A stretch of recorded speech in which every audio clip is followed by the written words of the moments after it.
ত্রিপুরার ঐতিহ্যবাহী শিক্ষা প্রতিষ্ঠান উদয়পুর রমেশ ইংলিশ মিডিয়াম উচ্চতর মাধ্যমিক বিদ্যালয় শুক্রবার ধুমধাম করে উদযাপন করেছে তার প্রতিষ্ঠার প্ল্যাটিনাম জয়ন্তী। ১৯৫১ সালে প্রতিষ্ঠিত এই বিদ্যালয়ের ৭৫ বছর পূর্তির অনুষ্ঠানে প্রধান অতিথি হিসেবে উপস্থিত ছিলেন রাজ্যের মুখ্যমন্ত্রী ড মানিক সাহা। অনুষ্ঠানে বক্তব্য রাখতে গিয়ে মুখ্যমন্ত্রী ড মানিক সাহা জানান, সরকারি অনুদানপ্রাপ্ত স্কুলগুলিতে শূন্যপদ পূরণের জন্য বিশেষ উদ্যোগ নেওয়া হচ্ছে। তিনি বলেন, উপযুক্ত নেতৃত্ব থাকলে যে কোনো বড় কাজ সম্ভব। স্বর্গীয় রমেশচন্দ্র দত্ত এবং তার পরিবার এটি প্রমাণ করেছেন। রাজ্যের ছাত্রছাত্রীদের বহিরাজ্য ও সর্বভারতীয় পরীক্ষায় সাফল্য লাভের লক্ষ্যে ত্রিপুরা মধ্যশিক্ষা পর্ষদকে অন্যান্য বোর্ডের কারিকুলাম অনুসরণ করার নির্দেশ দেওয়া হয়েছে বলেও জানান মুখ্যমন্ত্রী। দেশের শিক্ষা ব্যবস্থাকে যুগোপযোগী করতে কেন্দ্রীয় সরকারের জাতীয় শিক্ষানীতি NEP বাস্তবায়নে রাজ্য সরকারও তৎপর। নতুন ভবন নির্মাণ, স্মার্ট ক্লাসরুম সহ আধুনিক পরিকাঠামো গড়ে তোলার জন্য বিশেষ উদ্যোগ নেওয়া হয়েছে বলে এই দিনের অনুষ্ঠানে উল্লেখ করেন ড সাহা।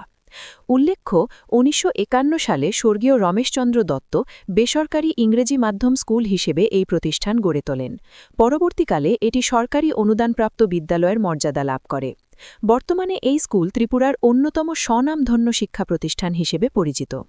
অনুষ্ঠানে বিদ্যালয়ের ভারপ্রাপ্ত প্রধান শিক্ষক, ব্যবস্থাপনা কমিটির সদস্যসহ অন্যান্য বিশিষ্ট ব্যক্তিরা উপস্থিত ছিলেন। আমরা এক সময় বলি যে ম্যান ইজ নট ইম্পর্টেন্ট, কিন্তু আমার কাছে যা মনে হলো যে লিডার ইজ ভেরি ইম্পর্টেন্ট।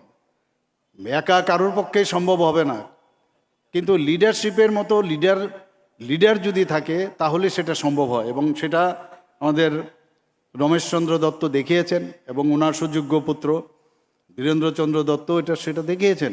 এবং এর জন্য যে পরিশ্রম, অক্লান্ত পরিশ্রম করেছেন, এমনিতে কিন্তু স্কুলটা হয়নি।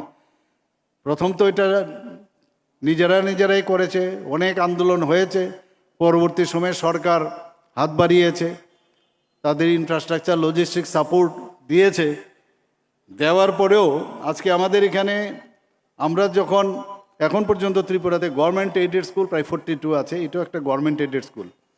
এখানে আমাদের যিনি ইনচার্জ হেডমাস্টার মশাই বলেছেন যে কিছু এখনও এখানের যারা স্টাফ, যারা টিচার, এগুলো অনেকটা খামতি আছে। তো আমরা এর মধ্যে আমরা কথাবার্তা বলছি, ক্যাবিনেটও এই বিষয়ে আলোচনা হবে, যেখানে যেখানে আমাদের গভর্নমেন্ট এইডেড স্কুলগুলো আছে সেখানে যাতে যে পোস্টগুলো আছে সেগুলো যাতে ফুলফিল করা যায়, তার নিশ্চয়ই আমরা এই ব্যবস্থা আমরা করব।